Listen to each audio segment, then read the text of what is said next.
Maduro firmó el decreto de estado de conmoción exterior en respuesta a los Estados Unidos. Perdón, quise decir en respuesta a la disidencia, a la que piensa pasarle factura con todo esto. Una especie de, si yo estoy asustado, pues ustedes también.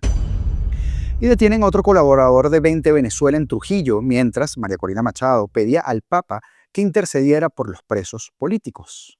Chavismo en estado puro, normal, no creen en nada. La propaganda del New York Times, hablamos de ella ayer, ha causado estupor, y con toda la razón del mundo.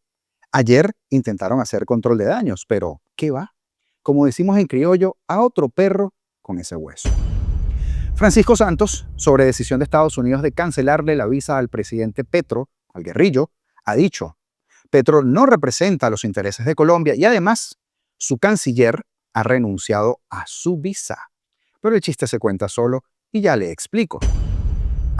Y ya que hablamos de criollo, vamos a tocar la polémica de Danny Ocean y Luis BPM, porque no es solo un chismecito de redes, ni una discrepancia, aquí hay algo extra.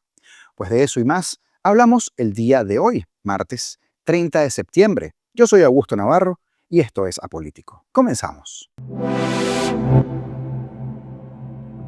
Lo que acaba de anunciar el régimen de Maduro es más que una alerta. Es la activación de una maquinaria política militar con efectos potencialmente explosivos. En medio de esa presión estadounidense sobre el Caribe, Maduro da el paso de firmar el llamado Decreto de Conmoción Exterior, una figura constitucional que militariza el país, restringe los derechos y consolida el poder ejecutivo bajo el paraguas de una supuesta defensa nacional.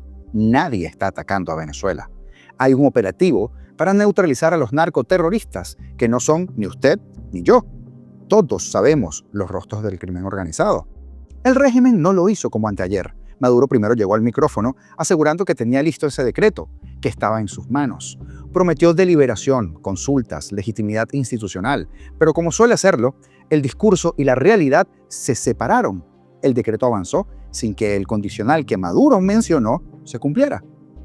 Delcy Rodríguez, la contrabandista esta de nuestro oro, nuestro petróleo y nuestros minerales, que para el chavismo es su vicepresidenta, anunció que ya fue firmado y que entra en vigencia una vez lo apruebe la Asamblea Nacional formalmente. Como si alguien se opusiera a los designios del tirano en ese hemicirco. No es un acto simbólico, es una activación del área de defensa, un llamado al Estado Mayor para que tome facultades extraordinarias.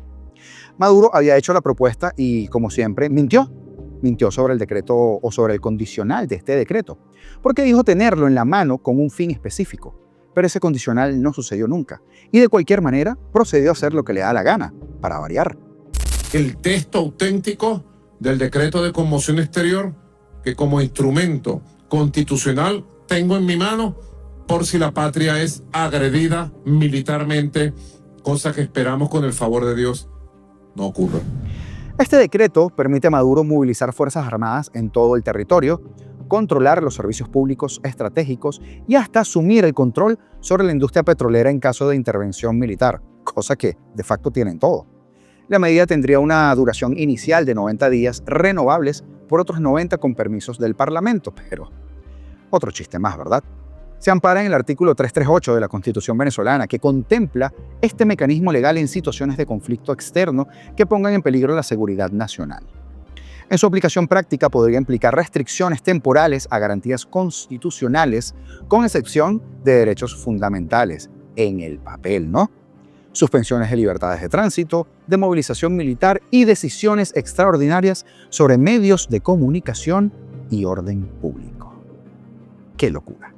Ya hoy arrancó el proceso de consulta del decreto constitucional de estado de excepción para decretar un estado de conmoción exterior de acuerdo a la Constitución y proteger a nuestro pueblo, proteger nuestra paz, nuestra estabilidad, los alcances en todas las direcciones del decreto de estado de conmoción exterior si Venezuela fuera agredida por el imperio estadounidense.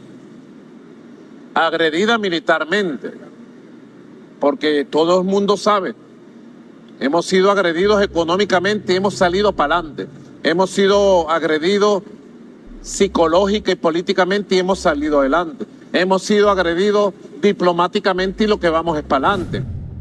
¿Por qué ahora? Porque el escenario para ellos es de máxima tensión. Estados Unidos, con su despliegue en el Mar Caribe, bajo la bandera de combatir el narcotráfico, ya ha atacado embarcaciones que acusa de tráfico ilícito vinculado a redes venezolanas. Pero en estos días, los rumores son más fuertes sobre un posible ataque dentro del territorio nacional. Como vengo diciéndoles desde hace días, ¿quién puede descartar, por ejemplo, la destrucción de algún laboratorio en Apure, por decir algo, o una pista clandestina? Maduro lo ha denunciado como agresión directa e interferencia externa, y con ese decreto se da respaldo legal interno para responder con todas las armas del Estado, asumiendo que la legalidad es un mito en Venezuela. Pero ojo, no es un decreto inocuo para la población. Aún con la promesa de que los derechos esenciales se respetarán, la figura concentra el poder en la presidencia, reduce los contrapesos institucionales que son nulos al día de hoy y deja abierta la puerta para muchos más abusos. Podría servir para censurar medios, suprimir protestas, vigilar opositores, militarizar zonas donde haya resistencia pacífica y aunque todo eso ya lo hacen de facto, ahora el papel se los permite. También podría abrir camino a una represión más directa contra quien se interponga, pero en lo internacional, esta decisión puede elevar la confrontación con los Estados Unidos, desencadenar sanciones adicionales, tensar la alianza con Rusia, con China, con Irán y, por supuesto, complicar cualquier canal diplomático existente. Para el régimen chavista, el decreto es un arma política. Le brinda cobertura en el papel para reaccionar con dureza frente a cualquier incidente, y repito, cualquier, y luego pretender revestirlo de legalidad en foros internacionales. Amplifica su narrativa de patria sitiada y refuerza la idea de que solo una autoridad fuerte puede proteger la soberanía frente a la amenaza extranjera. Pero también es un riesgo. Basta un tropiezo, un enfrentamiento, un malentendido, o algo mal calculado, un choque con civiles o una acción militar estadounidense más agresiva para que el tablero regional realmente se incendie. Este estado de conmoción exterior no es una pieza decorativa del poder, es un mecanismo de guerra interior, una declaración de que el chavismo está dispuesto a que el país sea el escenario de una lógica de tensión donde la normalidad y la política se eclipsan. Y mientras las aguas en el Caribe se llenan de buques, de patrullas y de juguetes, Venezuela entra en una fase de emergencia constitucional. Lo que está en juego ya no es solo el discurso ni la diplomacia, es la supervivencia institucional del régimen y la libertad de un pueblo, por supuesto. Entre sus implicaciones está la restricción temporal de garantías constitucionales, excepto derechos fundamentales, medidas extraordinarias para restablecer el orden. Imagínese usted eso. ¿Qué medidas extraordinarias podría tener el loco de Diosdado Cabello? Limitaciones a la libertad de tránsito, suspensión temporal de ciertas libertades y movilización de Fuerzas Armadas.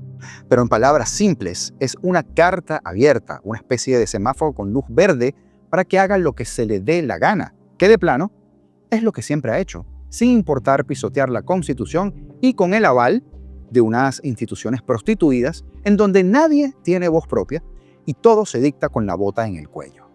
Pero es que la mayoría de los funcionarios llamados a hacer ese contrapeso son solo sadomasoquistas del autoritarismo. No es que la Navidad empieza en octubre por decreto. Bueno, ahora que canten fuego al cañón. Y María Corina Machado pide una canonización sin presos políticos, a propósito del acto solemne previsto para el próximo 19 de octubre, en la que el Vaticano incluirá a José Gregorio Hernández y a Carmen Rendiles en la lista de santos de la Iglesia Católica. Machado aprovechó la ocasión para pedir al Papa León XIV interceder por la liberación de todos los presos políticos venezolanos, que no son pocos, por cierto. No olvidemos a los policías metropolitanos, que todavía siguen allí. Hoy, alzamos nuestra voz para pedir una canonización sin presos políticos. Le pedimos a su santidad, el Papa León, y a toda la gente de bien alrededor del mundo que en este camino a la canonización de nuestros santos, la Madre Carmen Rendiles y el Dr. José Gregorio Hernández, intercedan por cada uno de nuestros héroes secuestrados, expresaba en la red social X. Activistas de derechos humanos como el Comité por la Libertad de los Presos Políticos, CLIPBE, y familiares de los detenidos ya habían dirigido una carta abierta al Santo Padre con la misma petición. Pero es que en las últimas semanas se han registrado más casos de detenciones y persecución política contra quienes adversan simplemente al régimen de Nicolás Maduro. Y ojo ahora con el decreto de conmoción, ¿no? Este domingo El partido de María Corina, 20 Venezuela, denunció el arresto de otro de sus integrantes. Se trata del coordinador electoral del estado Trujillo, Juan Enrique Pérez, quien permanece desaparecido desde horas de la noche del pasado 27 de septiembre. La organización política detalló que funcionarios del Comando Nacional Anti-Extorsión y Secuestro, CONAS, de la Guardia Nacional Bolivariana, se lo llevaron a la fuerza tras sacarlo de su lugar de resguardo en el estado Lara. Qué irónico, ¿no? Comando Nacional Anti-Extorsión y Secuestro. Y después andan llorando que no quieren una guerra. Llegaron a su lugar de resguardo en el estado Lara y se lo llevaron a la fuerza, sin orden judicial como siempre y vulnerando todos sus derechos humanos. Tarek. 20 Venezuela contabilizó un total de 112 activistas, colaboradores y dirigentes detenidos por cuerpos de seguridad del régimen de Maduro, y lo que se puede venir con el decreto de conmoción, no me lo quiero imaginar de verdad. Ahora, el artículo del New York Times sobre Venezuela, publicado el domingo 28 de septiembre y del cual hablamos en nuestro video anterior, se convirtió en todo un chiste. Ayer, 29 de septiembre, intentaron controlar los daños con un nuevo trabajo, firmado también por Julie Turkewitz, con el título de Altos asesores de Trump presionan para destituir a Maduro. Y el resultado fue peor. La reacción más notoria a esto, hasta el momento, ha sido de Donald Trump Jr., quien en su podcast Triggered, esto es lo que ha dicho. Durante el fin de semana, enviaron a un reportero a Caracas, Venezuela, para conseguir entrevistas exclusivas con miembros del régimen de Maduro, quienes les dijeron que las drogas realmente no son un problema y que es ilegal volar barcos de droga. No me lo estoy inventando. Las drogas no son un problema, chicos. Sí, sabes, si yo fuera un narcotraficante, te diría que las drogas realmente no son un problema.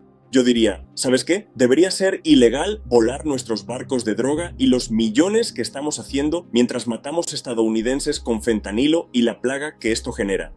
O sea, ya sabes, esto es lo que hace el Times. Entrevistan a los narcotraficantes allí que están ganando millones matando a nuestros niños y ciudadanos y ellos dicen, oh no, en realidad no es un gran problema. Quiero decir, el Times publicó esto. Lo están haciendo con toda seriedad, chicos. El Times hizo un artículo completo básicamente sobre cómo es malo volar barcos de droga. Y lo hizo acercándose a uno de los peores regímenes del mundo, ¿de acuerdo? Y ellos literalmente un régimen dictatorial y opresivo, y el New York Times está haciendo como sus relaciones públicas, les están haciendo la publicidad. ¿Por qué? Porque están obsesionados con encontrar cualquier motivo para atacar a mi padre, aunque eso signifique hacer artículos favorables sobre los enemigos de Estados Unidos. ¿De acuerdo? Estas personas están completamente locas. Recuerden, si mi padre encontrara la cura para el cáncer, sería algo malo. Si él acaba con la plaga del fentanilo, también sería malo. Estos son temas de 90/10, probablemente de 99.9 contra 0.1. ¿De acuerdo? El 0.1 son los líderes del Partido Demócrata, las personas locas de los medios del régimen. Esos son los que están de ese lado y no pueden evitarlo porque cualquier cosa que haga Trump, ellos tienen que hacer lo contrario. Artículo que, como les decía en el programa anterior, tenía como uno de sus protagonistas a Enrique Capriles, para lo que quedó este señor. Y es que cada vez que veo a ese traidor metido en las sábanas del régimen, de verdad, yo solo pienso en el famoso video de Julio Coco.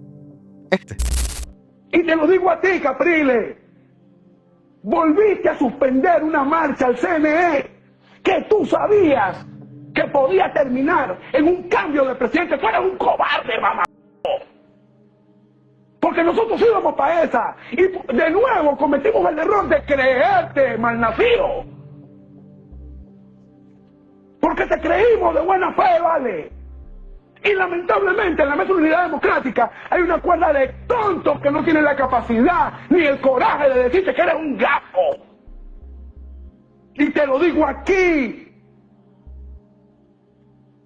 Porque tú estás bien y haces un chopo que se te quemó la cara. Anda por un hospital para que veas la verdad, chico. Y no me digas que tú subas cerro porque tú no conoces un cerro de Caracas, porque aquí no es. En 3 campañas presidenciales llegaste a un barrio de Caracas, mentiroso. Y le estás mintiendo al pueblo, ¿vale? Porque eres un cobarde. Y en este momento de la historia venezolana, donde tú dices que evitas masacres, oye, vale, ten un poquito de pudor y despégate del Periscope, ¿vale? Disculpe la estridencia, pero en este caso es mucho más fácil pedirle perdón que haberle pedido permiso. Y no se publicita demasiado, pero en estos días hacer lo correcto es prácticamente un acto de heroísmo silencioso, incluso raro, lamentablemente. Vemos constantemente cómo los principios son vendidos al mejor postor por un puñadito de dólares y en otras tantas oportunidades por muy poquitos dólares o por aparecer en la foto. La polémica de Danny Ocean está servida en redes sociales para que, como siempre, cada quien tome partido, cuando en realidad no hay partido que tomar. Danny hizo lo correcto, lo que le indican sus valores, lo que le dicta su conciencia y también su corazón. Lo que pocos artistas en estos días están dispuestos a asumir, pararse frente a la barbarie y decirles, conmigo no. Usted es una maldita bruja, le dijo Luis BPM al cantante Danny Ocean, quien borró de la plataforma de YouTube una canción en la que habían estado juntos, luego que apareciera con una franela y una consigna contra la guerra en Venezuela, lo que podría ser interpretado como un apoyo abierto a Maduro, porque la guerra no es contra Venezuela. Las opiniones en nuestro país se han vuelto a polarizar. Algunos piensan que una guerra con Trump de gran escala afectaría a la población civil, mientras que otros aseguran que solo con la ayuda estadounidense podemos concretar el fin de 26 años de chavismo, miseria y éxodo. Como les decía, Danny Ocean borró el tema con Luis BPM luego de que éste vistiera una franela contra la guerra, pero además dejó un mensaje en X. Ya entendemos por qué andas en la tuya. Tranquilo. Espero que Venezuela se acuerde que fueron los del pop los que tuvieron las bolas bien puestas en el momento más difícil. Pues bien, luego de borrar la canción, Luis BPM subió un video en el que, entre otras cosas, le reclamó que ni siquiera lo haya llamado. Otra cosa, quiero aprovechar aquí el momento, porque soy un varón y los varones cuando se dicen las cosas se dicen en la cara, no detrás de una pantalla escribiendo un mensajito que A, que U, que U. Esto es para Danny Ocean. Salió hablando mierda, que no, que esté menor, que tal, que está de un lado, que está del otro, ni siquiera. Tú tienes mi número, brother. ¿Por qué no me llamaste? Tú eres un fresco, brother. Te lo voy a decir aquí, como decimos nosotros en criollo. Usted es una maldita bruja, brother. Una bruja real. Ahora te pregunto yo a ti, ¿qué has hecho tú por la cultura de Venezuela? Yo no te vi con los indios por allá, alzando tu bandera y poniendo arriba tus raíces. No te he visto, brother. La canción que borraste, bien. Yo te iba a decir, bórrala. Está bien. Pero no sé ni qué porcentaje, ni el documento del... Y no es que me esté excusando, porque no es de excusa, pero 1 más 1 no es trampa. Pero yo no sé cuánto hay de split, cuánto hay... ¿Sí me entiendes? Es una rata, bro. Eres una rata. Agarraste la canción. Pero las rivalidades en la música, como en otras industrias y en la vida misma, existen. Están allí. Pero, ¿cómo podemos ignorar esto? Que, por supuesto, le agrega contexto a este segmento del programa de hoy y ahora me va a entender por qué traigo esto a colación. ¿Qué tiene de criticable un llamado a la paz? ¿Cómo es que un artista joven dice, vivo en Venezuela y no quiero una guerra, y aparece otro supuesto artista que canta canciones de amor y que dice, no, yo sí quiero una guerra, yo sí quiero que bombardeen, yo sí quiero que asesinen venezolanas y venezolanos, el tal Danny Ocean? Cuando quien debería recibir el repudio de todo el pueblo de Venezuela es aquel o aquella que llame a la guerra, que llame a la muerte y que llame a la destrucción. Otra vez con el argumento y la excusa ya bastante conocido por nosotros, y me refiero a todo el pueblo de Venezuela, de que las bombas solo van a caer sobre las cabezas de los chavistas y las chavistas. Jorge Rodríguez miente, no importa cuando usted escuche esto. Y Danny Ocean nunca ha dicho que quiere que bombardeen venezolanos y que asesinen a venezolanas. Eso es lo que el chavismo viene haciendo desde hace más de un cuarto de siglo. Danny, al igual que usted, que nosotros, quiere que quienes vienen haciendo eso rindan cuentas a la justicia. Pero si en Venezuela la justicia no existe y las leyes son simplemente la voluntad de los criminales que se hicieron del poder a la fuerza y que recientemente se autoproclamaron ganadores de unas elecciones presidenciales, sin prueba alguna, habrá entonces que buscar quién pueda hacerles pagar por sus crímenes. Y eso es seguramente lo que espera él y lo que esperamos nosotros. En Venezolana de Televisión, de manera burlesca, se preguntaban en su publicación de Instagram, adulando al carnicero de Jorge Rodríguez, Danny Ocean y quién más. La respuesta es sencilla, mermados. Miren esta gráfica. Todos los de azul. Porque la pregunta es, ¿qué otro pseudoartista quiere lamer la bota a cambio de 5 minutos de infamia? Porque a diferencia del nefasto Jorge Rodríguez, que lo dice peyorativamente, yo sí te voy a explicar qué es un pseudoartista. El arte, en su esencia más profunda, ha sido históricamente un espacio de libertad, de crítica y de reflexión sobre la condición humana. Un verdadero artista, desde Sófocles hasta Picasso, ha buscado interpelar a su época, cuestionar los abusos del poder y abrir espacios de conciencia. Sin embargo, existe una distorsión peligrosa cuando quienes se presentan como artistas deciden poner su talento al servicio de regímenes autoritarios, violadores de derechos humanos, narcotraficantes, genocidas o dictadores. En tales casos, más que arte, lo que producen es propaganda política y servilismo, lo que los convierte en pseudoartistas. El arte se caracteriza por su capacidad de generar múltiples interpretaciones, despertar emociones, estimular el pensamiento crítico. La propaganda, en cambio, busca un solo objetivo: legitimar un poder o una ideología, anulando la reflexión y condicionando la percepción.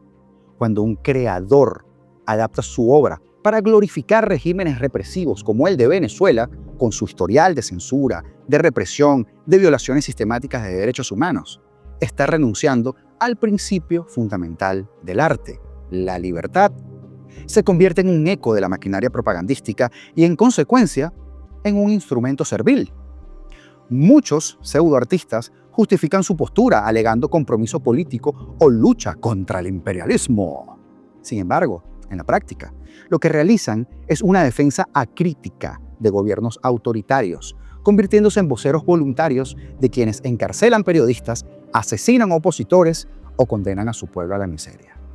Este tipo de arte no emancipa, adoctrina. No denuncia la injusticia, la encubre y no busca la verdad, la manipula. Un artista genuino no puede colocarse del lado de quienes perpetúan el dolor humano.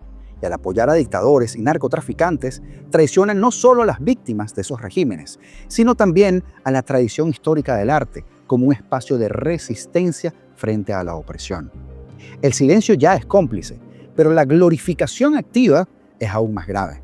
Se transforma en un intento de embellecer lo atroz.